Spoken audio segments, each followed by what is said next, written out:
So, I don't know about you, but I don't think anybody here does not know what happened.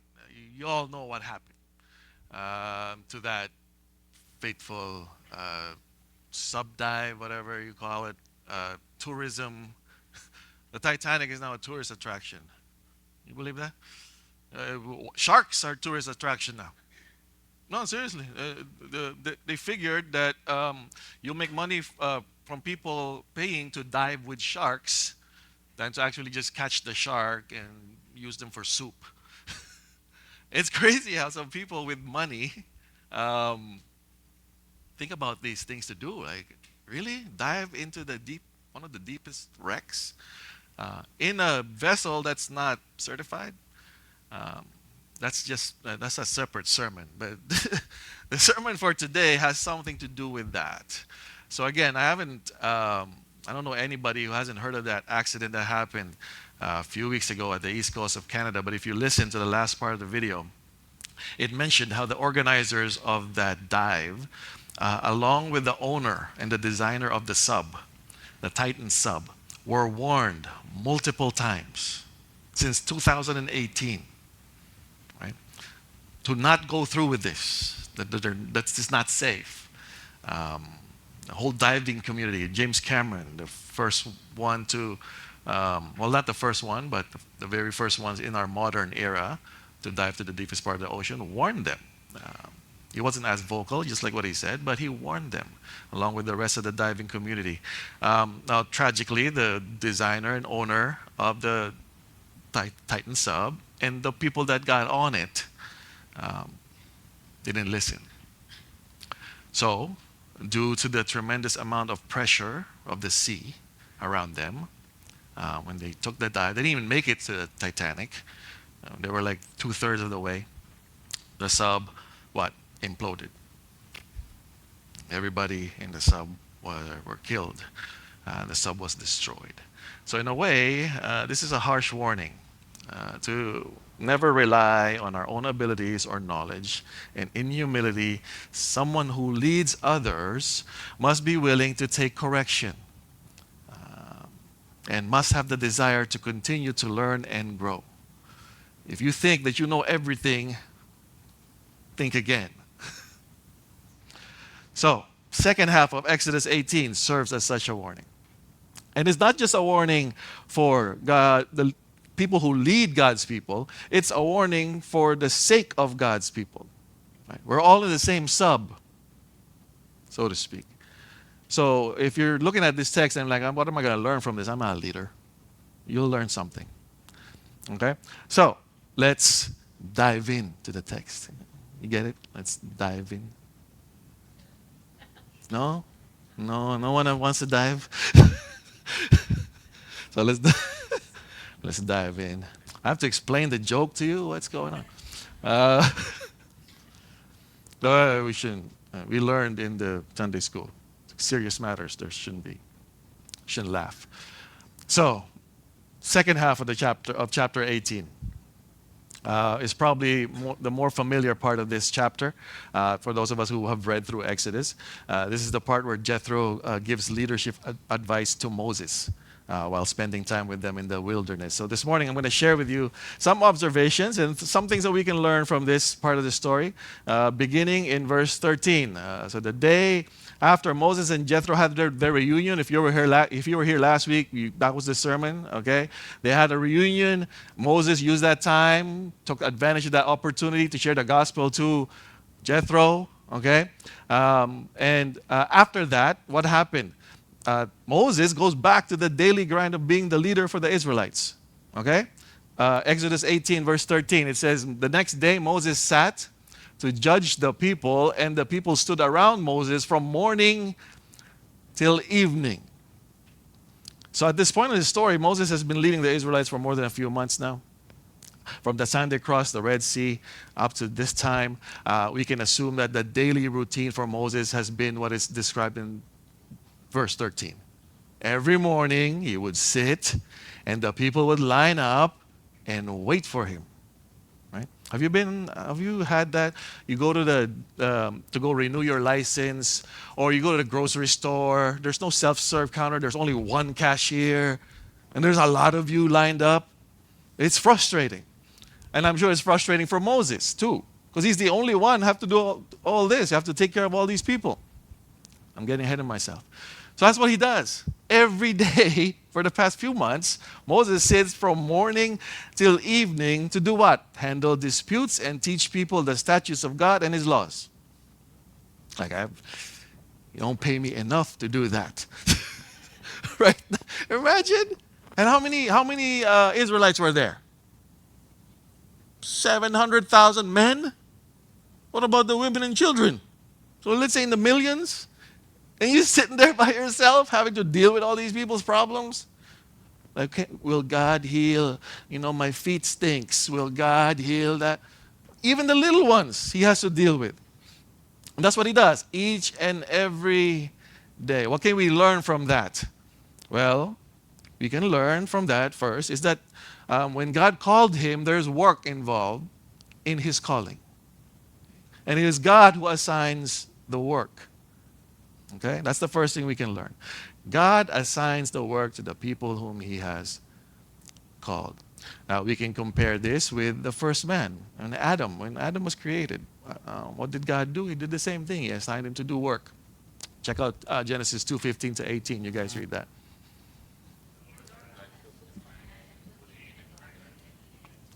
And keep it. Lord God commanded the man, saying, you may surely eat of the tree of the garden, knowledge of good and evil you shall not eat, for the day that you eat of it, you shall surely die. And the Lord said, it is not good that the man should be alone, I will make him for him. So even in the beginning, there are two things that we can see in both Genesis and in Exodus that have been ordained by God. What are those two things? Work and help. Work and help. So Adam, as the leader of the human race, was tasked by God with work. Now some of us, if you don't read your Bible carefully, some of us would think that, no, work is hard because of sin. It was a curse to man to work. No, it wasn't. At this point in time, no sin yet. God hasn't proclaimed the curses yet. And God didn't curse work. He cursed what? The ground. If you read your Bible closely, he didn't curse the work. He cursed the ground. That's why it was harder to work for the man, right? You have to work with to the sweat of your brow. You have to earn you make your food or whatever, right? That's what it says in Genesis 3. But at this point in the story, it wasn't like that. Work was good. God worked, right? And it was good. And he put Adam to work in the garden, to work the garden and to keep it. Now, before Genesis 2:18, that last verse, everything that God created, God said has been good or very good. And then in verse 18, God sees something that is not good. What is it that God saw that is not good? That man should be alone. Man should not be alone. Now, does this mean companionship? No, it doesn't. Those of you singles, okay? Oh, it says man should not be alone. That means it's not good for me to be single. That's not what it means. It's not just about companionship. In the context of Genesis, not being alone is more than just having a companion. It is to have help for the work. Agree? Single people? Nobody's helping me with my work. Right? It is not just for companionship. It's to have help for the work. And again, at this point in the creation story, the male needed help with two things. What were those two things? Multiplying. I said this in Father's Day, Mother's Day. To multiply and to subdue the earth. To work the garden. Those are the two things that he needed help with. And Moses tried to find that helper in the things that were made. Cows, pigs, goats, lions, None of them was fit. So God, seeing all these things, and God seeing man that it was not good for man to be alone, to do all this work, provided a helper fit for the man. Now, in the same way, when it comes to God's salvation work, God has always worked through human beings. But in the work, okay, God's design is never for man to work alone. It's not good. It's never good for man to work alone. God, when it comes to salvation, God is the one that provides salvation, but there's work to be done in order to get that, for that to happen. Jesus came down, and then we continue the mission of Jesus, right? But is who saves? Is it our work? No, it's God who saves. But there is work to be done, and that work is not to be done alone. Okay? So Moses was going about doing God's work for the nation of Israel the wrong way. Sure, he was trying to be faithful to his calling, but no one man can ever handle that amount of workload. Not one man. Okay. Now, let's put that in our context as a church. Okay? The job of the pastor is pretty much the same thing that Moses is doing. So Moses is pretty much the pastor of the people of Israel. Office of pastor or elder is to be faithful to God's calling to meet the spiritual needs of his children in the church, and also sometimes to settle disputes and help with people's problems. Right? Now, I've always been transparent about this aspect of pastoral ministry ever since I started, because I'm convinced that I cannot do this alone. That's why I have always been vocal about the need to have multiple leaders in the church. Right? But I'll get into the problems with that later, because it's so hard to call leaders in the church. I don't know if Moses had the same problem, but it didn't say. So hopefully he didn't. But from my experience, hard. It's so hard to call leaders in the church. But we need multiple leaders. Otherwise, I won't be able to carry it. Not just burn out, I'll implode. Right? So much pressure from all sides, all angles. And it's not all good pressure. Some of them are bad. I'll implode. I can't do it by myself.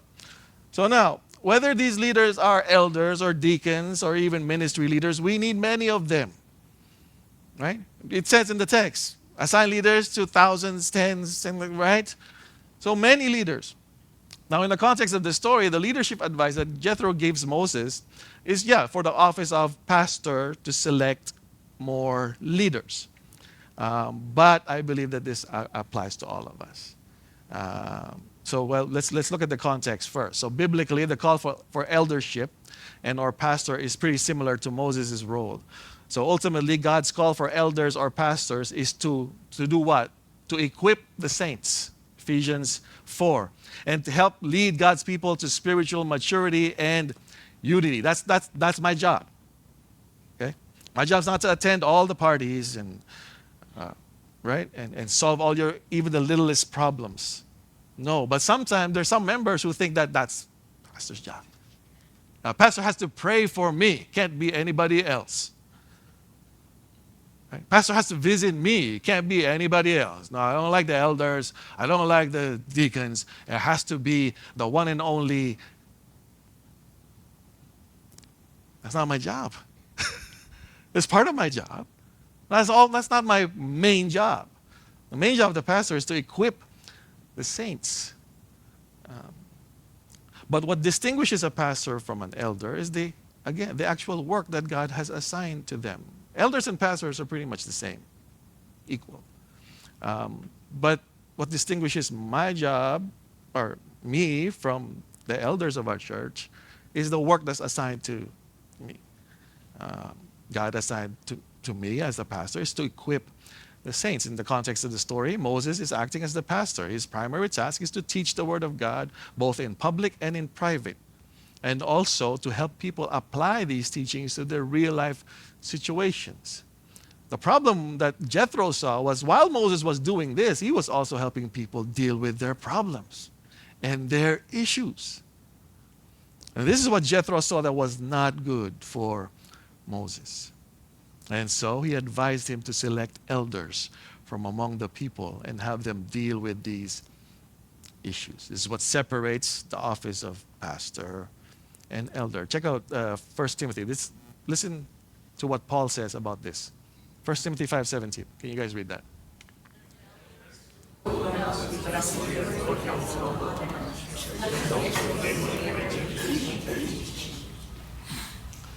So Paul gives a similar advice to Timothy, right?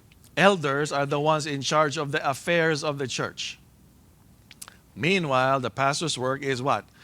Preaching and teaching. Riken comments, this verse teaches that elders are called to govern the church. It also seems to distinguish between pastors who do most,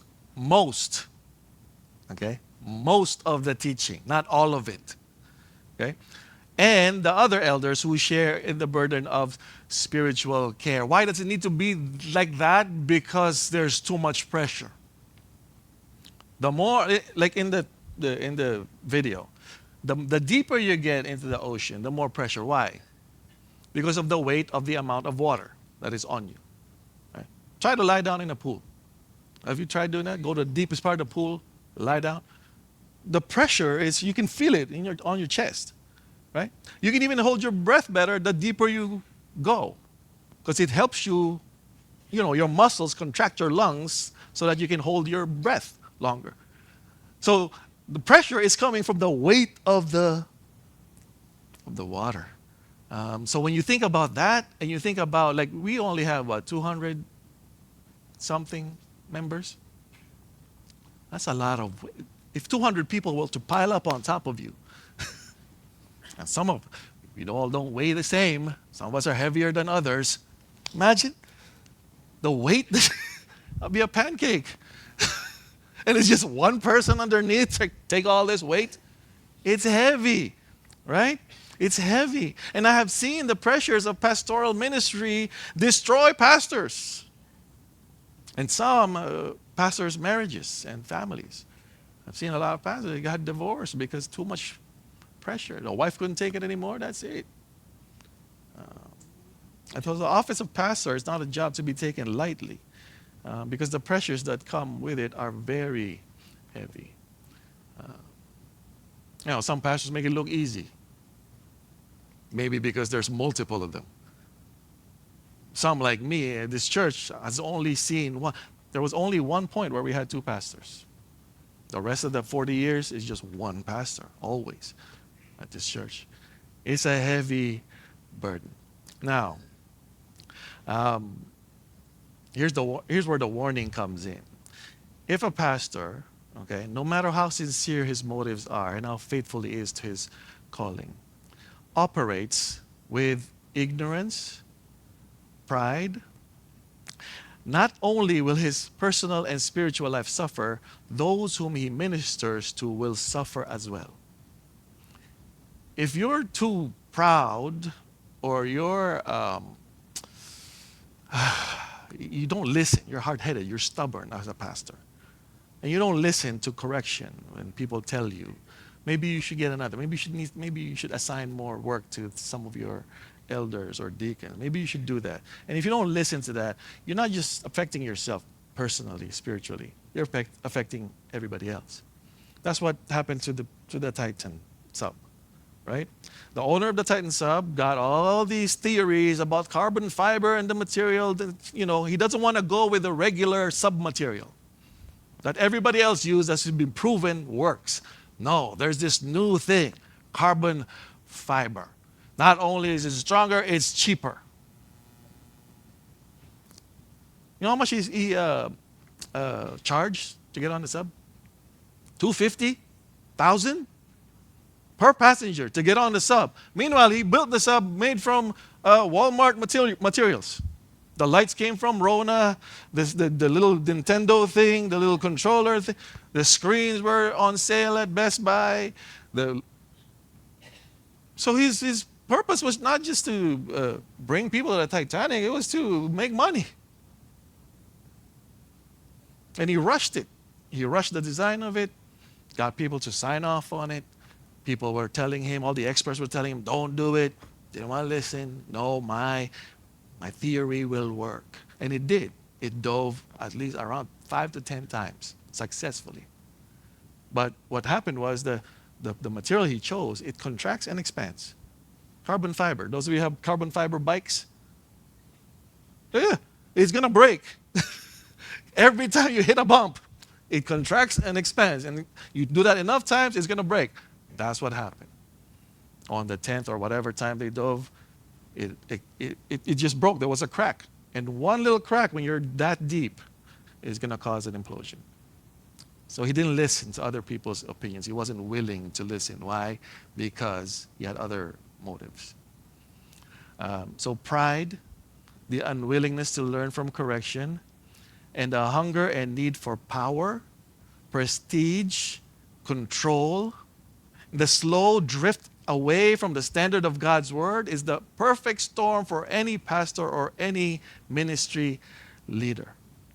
You think you see something in the Bible that's like brand new, like, oh, this is groundbreaking interpretation of scripture. No such thing. Don't go with that. If somebody's warning you about that, like commentaries, check yourself. Maybe you're the one who's reading it wrong. But there's a lot of pastors who do that. They see something new. Oh, I think this is what it means. And they don't want to listen to commentaries. They don't want to listen to other pastors, and they teach it to their people. Guess what? You're not just putting yourself in trouble, you're putting everybody else in trouble. So when Jethro saw this, how Moses was going about his ministry the wrong way, that he was going to burn out, and he wasn't just going to burn out by himself, he was going to burn everybody out. Imagine if you're that person with a bad foot, and you're at the end of the line. How is this going to... My foot will be messed up by the time I get up there. I probably won't even be able to get up there because of all these people in front of you. And there's only one cashier. It's not going to work. You're going to burn everybody out. So Jethro told Moses, go look for helpers. You're not supposed to be doing this alone. Go look for helpers. Now, Jethro gave Moses 3 characteristics, distinct characteristics for the helpers that he should be looking for. Okay? So we're going to focus on this. And this is where your job as a congregation will come in. Okay? So 3 distinct characteristics. And again, it didn't say if Moses had a hard time. If he had to like convince these helpers to come help him, or they just willingly volunteered. But the point is, he has to look for these 3 characteristics. Okay? Exodus 18:21. Let's read that. Able men from all the people, men who fear God, were trustworthy, and hate pride. May such men over people, chiefs of thousands, of hundreds, of fifties, and of tens. Okay. So the things that he was looking for were what? Or first, look for able men. Okay, we're going to get into that.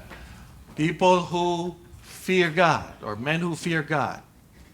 Trustworthy, hates a bribe.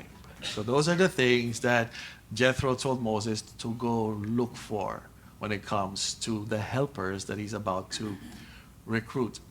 Now, what did Jethro mean by all those things? Well, ministry leadership, specifically pastoral ministry, or even eldership, requires a different type of man. Okay? If you watch your YouTube or you watch documentaries of the people who actually dove deeper than where the Titanic is, you would think that at that depth, okay, with all this water pressure, you know where the deepest place is in the world? Challenger Deep near the Philippines, Marianas Trench. It's called Challenger Deep. That's the deepest place in the world. You would think if there was that much pressure down there would be no living creatures down there. But there is, right? There's little fishies, there's little jellyfish there. And you know what? Being close to the Philippines, there's also a lot of garbage down there. You know the number one country that throws garbage, plastics into the ocean? I just heard this from Joe Rogan. I don't know if it's true. Look it up. Number 1. We're number 1, Philippines. Yeah. Aren't you happy about that? We're number one in something. That's good. That's why. That's why when this guy dove to the deepest part of the ocean, close to the Philippines, guess what he saw? Plastic bags, plastic containers, in the deepest part of the ocean. Can you believe that? But that's just a different. That's a different sermon. Uh, but my point is that there are creatures down there. There's fish down there at the deepest part of the ocean. So there are people, there are creatures that can take all this pressure. And that's the one, those are the people that Jethro is asking Moses, go look for these people. The ones that can take some pressure. You can't have people here who will crack. You know, they just don't put their face in the water and they're cracking. You can't have that. It has to be people who can take all kinds of pressure. And I think that's why I'm shrinking. So much pressure. There's different type of men that is being called for pastoral leadership, ministry, eldership. It's a different kind of man, right? So not all men can be called to this ministry. The article in Desiring God by David Mathis says this. We should note that elders in the New Testament, also called pastors or overseers, are spiritually mature men. Not any Christian, not any man, but mature men. I believe that these are the able men that Jethro was referring to, that Moses ought to look for and call from the people. Yes, they contain all the other stuff, God-fearing, don't take a bribe, right? But they're mature, spiritually mature men who can take some pressure. Now, for the specific office of elder or pastor, what does this maturity look like? If you're being called to eldership, or even the pastorate, or even being a deacon, what does it look like for a spiritual mature man to be called as one of these elders or leaders? Again, I'm going to look at the article from Desiring God. The article says that the first sign of maturity for the office of elder or pastor is an aspiration or a desire to want to do the work. A desire to want to do the work. Now, let me ask elders and deacons. Any of you, when I first approached you, already had that desire to want to do the work? Raise your hand. That's what I thought. Even me, when I was approached by Pastor Luis, I'm like, nope, not doing that. Although I already have this, wasn't a desire, but I already have this, I guess, willingness or this want to go to see some change in the church, but I just didn't want to have to lead in doing it. You know what I'm saying? But that's the first thing.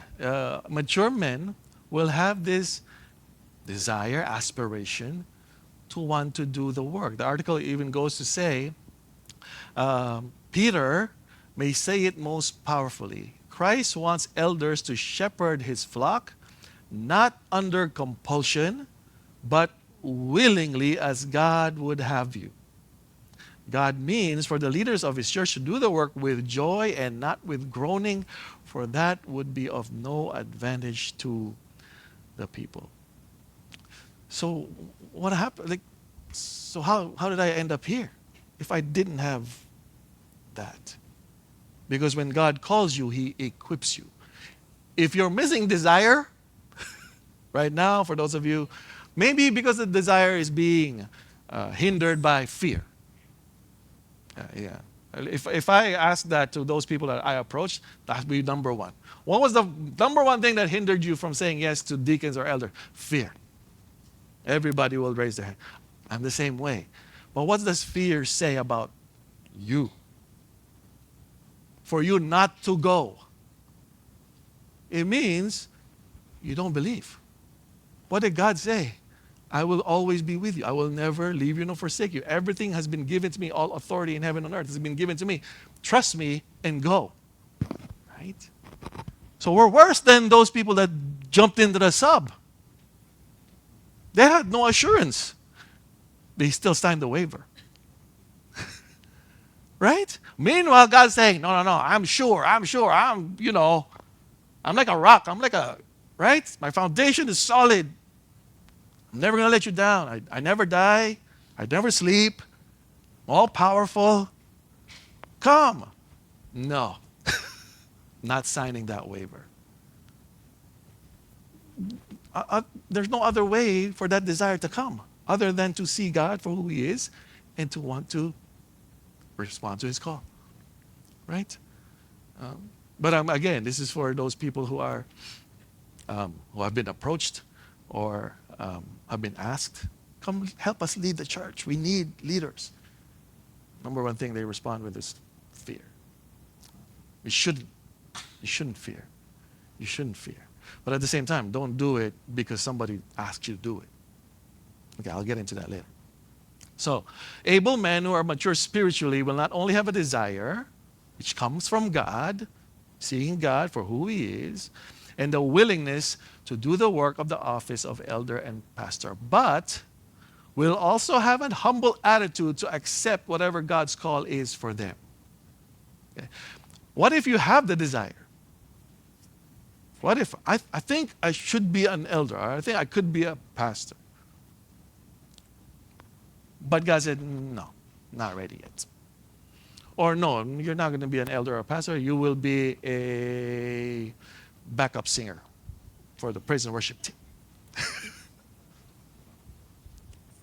You got to be humble enough to accept that because you're biting off more than you can chew. And at that point, you don't know that, but God does. So who do you trust? You, your abilities that you think you have, or God? Trust God, right? So, but those of you who have the ability and are being called, trust God as well, right? You may not have the desire for it, but if you keep looking at God, keep focusing on Him, you will gain courage. You will gain faith in order to do the job, right? So now, those people who are being called, you don't just get called and that's it. How do you know if you're being called? There are two other things that must accompany that desire for the ministry in order to confirm it. Okay? First, okay? Doesn't matter if you have the desire or not. First, you have to be affirmed in your gifts. Okay? You have to be affirmed when it comes to your gifting. So there are a couple of questions we need to ask men who have the willingness for the office of elder or pastor or deacon. First, is there evidence of God-given gifts, no matter how small, when it comes to serving others through teaching, preaching, or counsel? Is there evidence? Second, if there is evidence, do others see it? And this is where you all come in. Okay? Do others see it? Now, for the longest time, okay, when we have elections, when it comes to elders and deacons, okay, because when we changed the election process for elders, it was now appointed. But for deacons, we still elect people, right? For the longest time, people always, because they know the name, they will just vote for the people that they know. And this is where you come in. This is you signing the waiver to get into that sub that's being piloted by these leaders. Seriously, a lot of people when they vote, I don't know that. Oh, I know this person. I've been going to church with them for 20 years. I'll vote for them. Meanwhile, that person is no longer active, barely comes to church, and maybe the only reason why that's the only person you know is because you barely come to church too. Bato-bato sa langit. Right? I'm getting tired of, putting people's names on the board that the Comelec thinks that these people will, not only did they accept the nomination, I think these people will do a good job. And then there are other people who's like, how come you didn't, how come nobody nominated this? How come nobody nominated this person and this person? Because they haven't been here. Maybe you should come more often. Some deacons get elected 2 or 3 times in a row and hasn't done anything. They don't even show up to church, but they still get elected. It's like in the Philippines, right? People elect dead people. Or people who are dead vote. How, how does that work? Now, for the church, because we think that the church is just, oh, I'm not really part of the church, I just go to that church. Even though you're a member, sometimes you feel like that. That's why I don't get involved. That's why. But when you vote, you're getting involved. You're signing that waiver. You're getting into the sub. And your leaders are who? You don't even know who these people are? I was joking around with some of the deacons back then when I was first installed. Um, they're like, because I'm like, how come nobody? Remember we had an open forum? Who was here for that? Before I was installed? Nobody asked me. People ask me a lot about salary. I got salary, blah, blah, blah, blah, blah. Okay, sure, whatever. That's a concern. But I told the elders and the deacons, how come nobody asked me if I've been baptized? What if I haven't been baptized? And you're putting me in as pastor? Nobody asked for that. Why do we care so much about external, about popularity, about...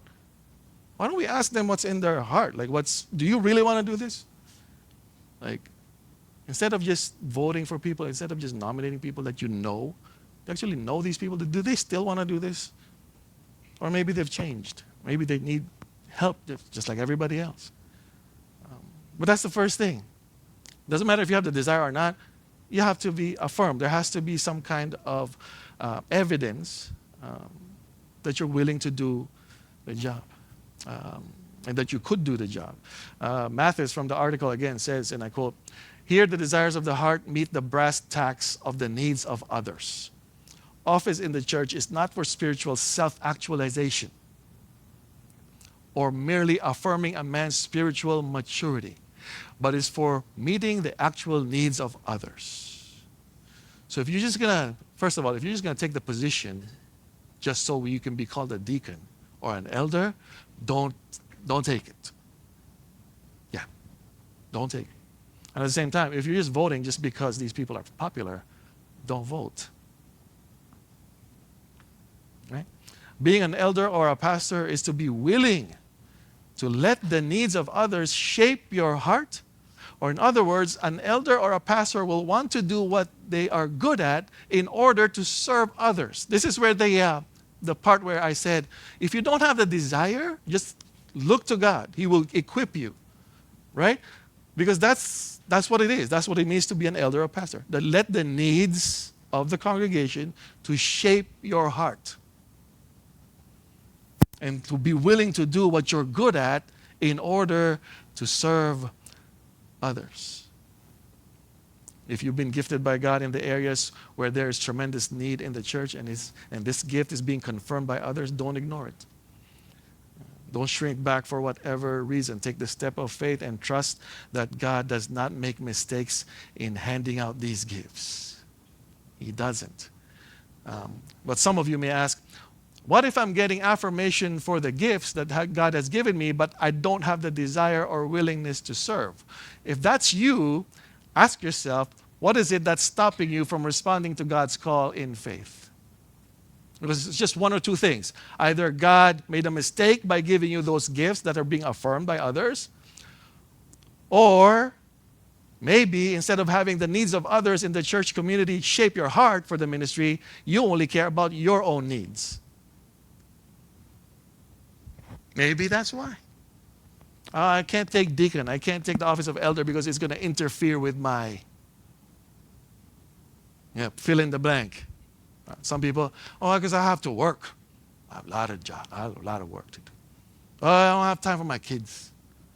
I don't have time to go, biking or watching TV or whatever, right? Maybe it's that.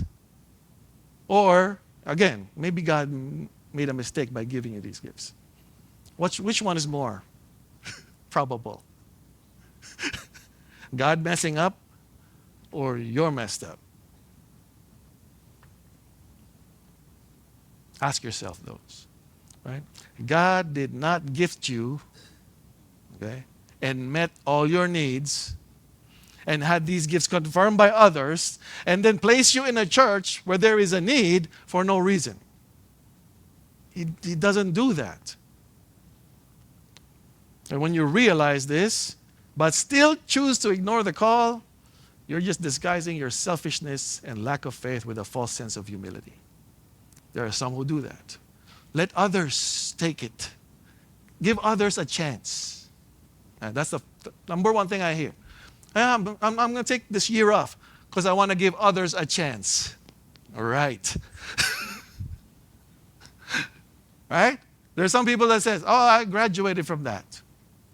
I've done my part.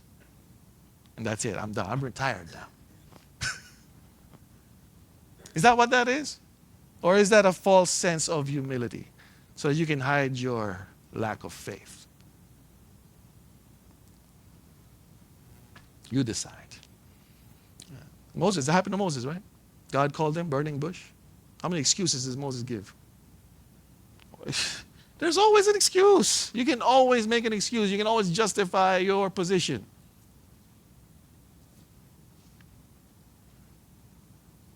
So if you're like that, examine yourself. Take a look at yourself, really. What is stopping you from saying yes, from responding to this call? And again, think about that. You're not going to do this by yourself. There's help. Yeah, I know you're being called to help, but somebody will help you. What did Jethro say to Moses? Call leaders to minister to tens of thousands, to thousands, to hundreds, to tens. Because that's what you're supposed to do. You're supposed to cultivate leaders so that they can help you with the work, right? If you're just doing everything on your own, not good. So even if you're being called to be a helper, you should also disciple more helpers. Right? That's how it works in the outside world. Right? I worked at McDonald's. Who worked at McDonald's? Right? There's a store manager. There's a shift manager. There's a supervisor for that shift. And then the workers, there's one on burgers, one on fries, one on nuggets, one on somebody on the lobby cleaning the... Right? The burger guy doesn't go clean the washrooms. I wouldn't eat there if it... There's a reason for that. Division of labor, there is. Big companies, they all do that. And where did they get that from? Jethro. Right? The Bible, because it says you can't do it on your own. So, that's the first thing. So it doesn't matter if you have the desire or not. First thing is you have to be affirmed. Second thing that must accompany a desire for the eldership or pastoral ministry. In order to confirm, okay? What is the second thing? God-given opportunities. Okay? God-given opportunities. Matthew says, and again I quote the article, perhaps the most often overlooked in Christian discussions of calling is the actual God-given real-world open door.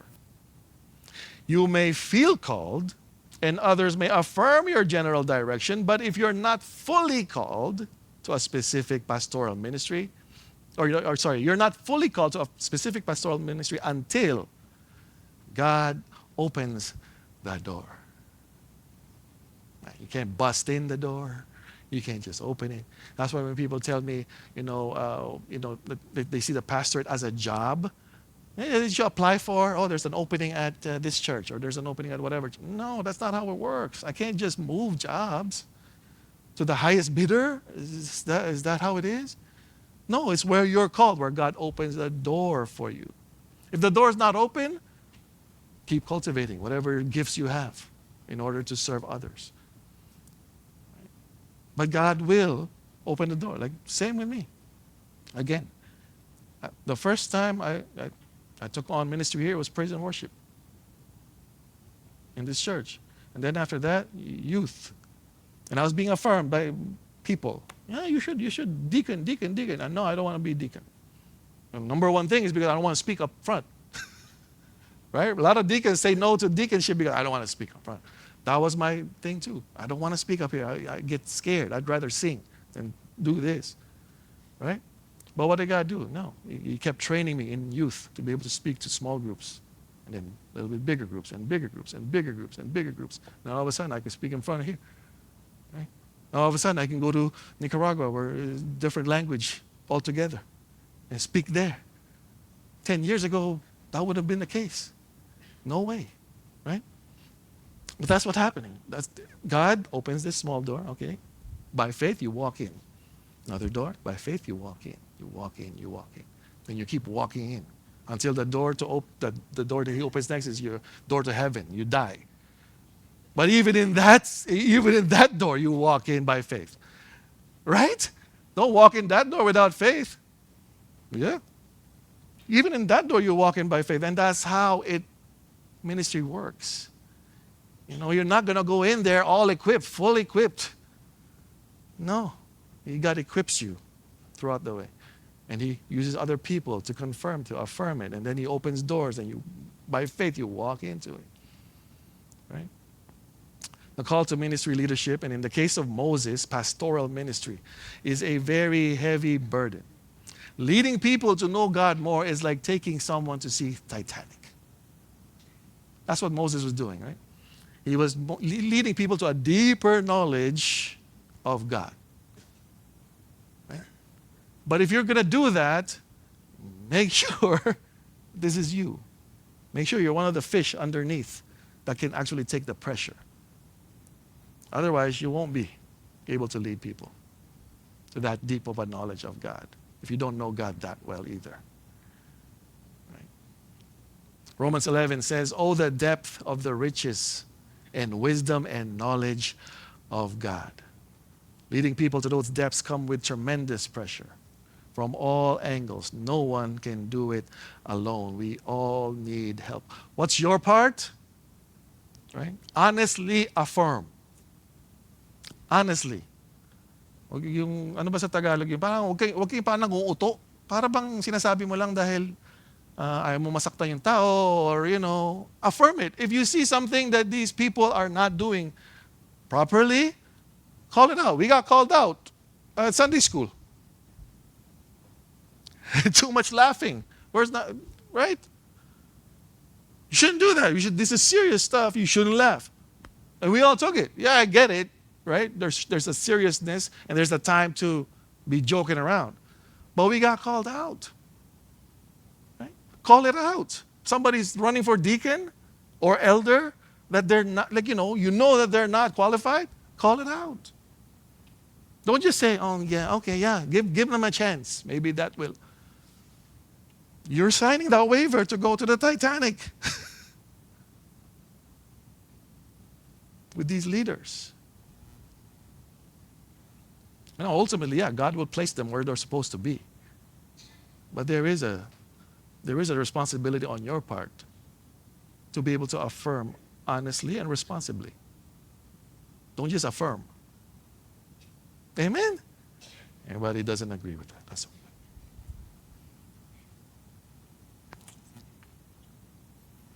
Leading people to the depths when it comes to God's knowledge comes with tremendous pressure. No one can do it alone. We all need help. God is gracious to send Jethros to speak some sense into us. Not to mention, remember Jethro was a priest, pagan priest, polytheist. If I was Moses and I'm taking advice from a pagan priest, and I know my God is more powerful than your God, what would be my reaction? Well, naturally. Nah. How do you know what you're talking about? You worshiping, different gods. You don't even know the real God. How am I going to take your advice? What does that say about you? Exactly. Right? So I even take advice from sometimes my kids. I ask them, "What do you think of this? What do you think of this, the layout of this sermon, the way it flows? Is it good?" Because my son he's good when it comes to writing essays and stuff like that. I ask him. I take advice from non-Christian friends of mine. Obviously with salt. If they're going to go against this, I'm not going to take your advice. But did you see what Jethro says here? I'm just going to read it to you again.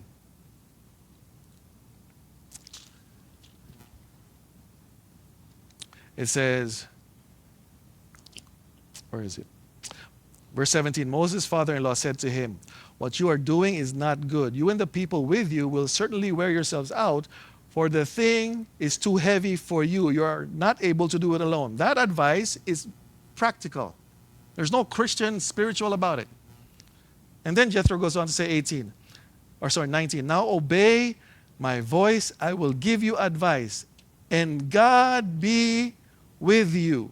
You shall represent the people before God and bring their cases to God, and you shall warn them about the statutes and laws and make them know the way in which they must walk and what they must do. Moreover, look for able men for all the people, men who fear God, who are trustworthy and hate a bribe, and place such men over the people as chiefs of thousands, of hundreds, of fifties, and of tens, and let them judge the people at all times. Every great matter they shall bring to you, and any small matter they shall decide themselves. So it will be easier for you, and they will bear the burden with you. 23. If you do this, God will direct you. You will be able to endure, and all these people will also go their place in peace. Remember what we said about Jethro last week? Was he saved?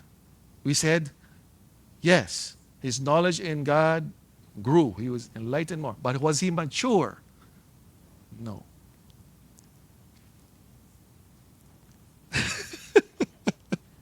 Ate Rose is going ahead of me. Come up here, say it. Was he mature? No. But that shows just how humble Moses was. Even in the most immature baby Christian, in Jethro, giving him advice, he listened. Why? Because I think he has faith that, yes, if it sounds right.